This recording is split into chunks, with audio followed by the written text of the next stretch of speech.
All right, let's jump right into this explainer.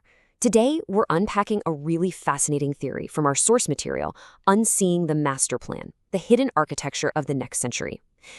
When you look at an electric car, a rocket going to space, or a brain ship, they just seem like completely disconnected, separate ventures, right? But our analysis argues they're actually pieces of a carefully constructed, singular blueprint for the next 100 years. It's a system that could fundamentally rewrite how you and I live and work. To really get this, we have to start with this striking moment from Davos. Picture this.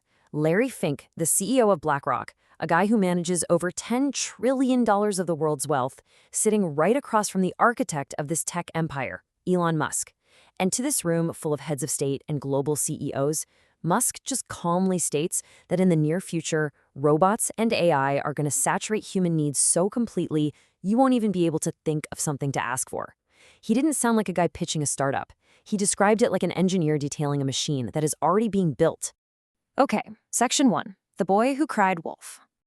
Now, to understand the massive scale of this blueprint, we've got to address the elephant in the room, the extreme dissonance between the public perception of missed deadlines and the reality of what's actually being delivered. You know the drill. Fans and critics alike joke about Elon Time. Back in 2019, the promise was 1 million robotaxis by 2020. By 2020, yeah, there were 0.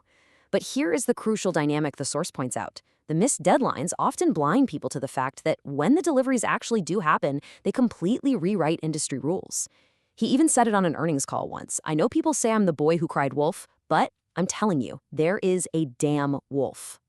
I mean, just look at how this builds over time. Every single one of these milestones was declared literally impossible by the experts right up until the exact second it was achieved. NASA and aerospace giants said landing an orbital rocket on a drone ship defied physics. Well, SpaceX did it in 2015, and they've done it nearly 600 times since. In 2018, Tesla was burning through $6,500 a minute, building cars in a literal tent in California. Fast forward to 2023, that same company's Model Y became the best-selling car in the world, period. And by 2026, a regular driver completes a 13,000-mile coast-to-coast drive without touching the steering wheel once. Impossible? Until it absolutely isn't. Moving right along to Section 2, the civilizational foundation.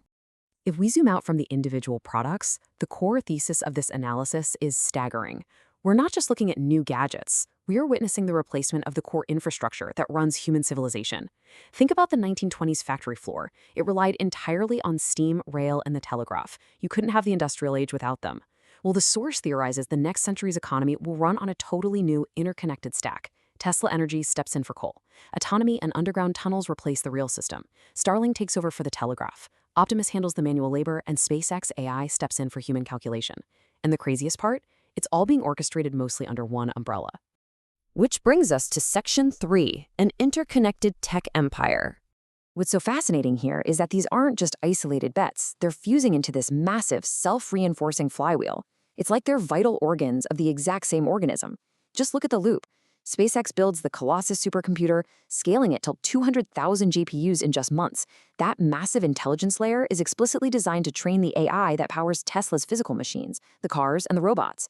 And what powers those incredibly thirsty data centers? Tesla Energy Megapacks. Better models mean better products, which fund more data centers. It is a massive closed-loop system. And the hardware integration happening right now is just off the charts. We're talking $400 million lithography machines using lasers hotter than the sun to print chips at the atomic scale. Starlink antennas are being natively embedded into the roofs of Tesla vehicles, so your car just natively connects to space. The Boring Company is already moving paying customers in self-driving Teslas under Vegas. There's even a joint chip foundry planning to churn out 100 to 200 billion custom AI chips a year, with 80% of it aimed at space. Actually, get this. The system is moving so aggressively that direct AI competitors, like Anthropic, are renting supercomputer space from SpaceX just because nobody else has the compute available. Now, to really put the scale of this off-world expansion into perspective, Starship aims to drop the cost of putting a kilogram of payload into orbit from a historical $54,000 all the way down to somewhere between $10 and $100. Our source highlights that moment in October 2024 when SpaceX literally caught a 20-story rocket booster falling out of the sky with giant metal chopsticks. Reusability changes the whole math. They are taking a $54,000 plane ticket and turning it into a $10 bus fare. But hey, let's take a step back. Because our source material objectively points out a colossal vulnerability here. Tying a multi-trillion-dollar civilizational pivot to the unpredictable fate, health, and politics of just one individual, that is the biggest single-point failure risk in business history. Without Musk, sure, Tesla might still make great cars, SpaceX still launches rockets, but the ability to unilaterally make a $200 billion decision across companies based on a Mars colony 3 decades from now, that vision dies with the architect. It is an unparalleled key man risk. All right, section 4, Mars, the forcing function. So the analysis reveals this ultimate aha moment. The theory that all this commercial success on Earth is actually just a byproduct of a much, much larger goal. Let's play a quick game of why. If you look at these products just as consumer goods, you're totally missing the blueprint. Why focus so hard on electric vehicles and global satellite internet? Well, think about the specific environmental constraints of the red planet. They literally dictate the engineering here on Earth. You physically cannot run a gas engine on Mars. There's no oxygen. So electric vehicles are an absolute requirement for survival. And how do you communicate? You obviously can't run a cable from Earth to Mars. A massive satellite constellation like Starlink is quite literally the only viable communication backbone. Okay, so what about the other side of the portfolio? Why pour billions into humanoid robots and digging massive holes in the ground? It hits you like a ton of bricks when you see it. Every minute of human labor on another planet is unbelievably dangerous and wildly expensive. You need humanoid robots to build the habitats before humans even get there.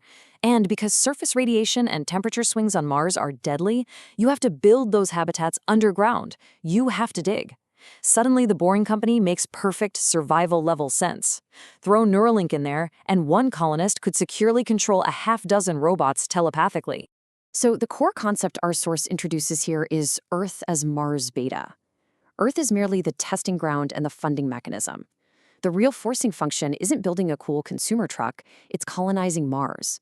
But to pull that off, you have to perfect and commercialize the tech on Earth first to pay for it all.